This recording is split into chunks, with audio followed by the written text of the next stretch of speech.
Здравствуйте, дорогие наши друзья, наши помощники и подписчики. Нашему Янику очень нужна ваша помощь. Историю его спасения нужно начать с конца.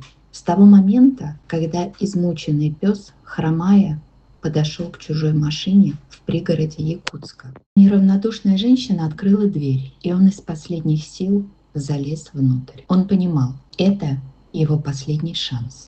Мы забрали его на передержку. Передняя лапа болталась, он не мог на нее опираться. Его мир был полон боли и страха. Он рычал на других собак, защищая и себя, и свою боль.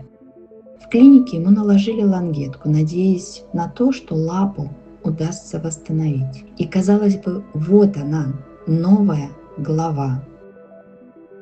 Яник смотрит на нас преданными глазами. Он уже поверил, что люди могут быть добрыми. Он научился заново доверять.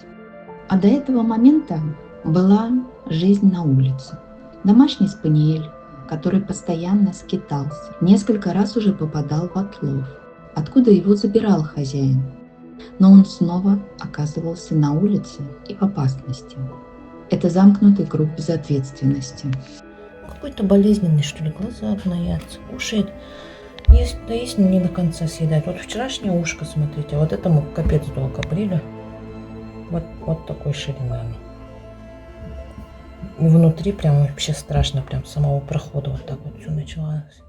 Но судьба приготовила очередное страшное испытание. При стрессе у Яника бледнели десна. Мы сделали ему УЗИ сердца, затем рентген, консультация онколога, цитология и страшный вердикт – подозрение на лимфому.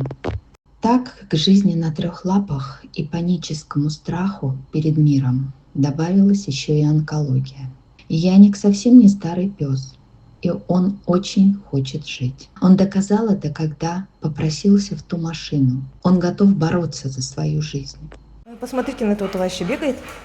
Полегче ему стало, не так горбится, но все равно. Мы не справимся в одиночку.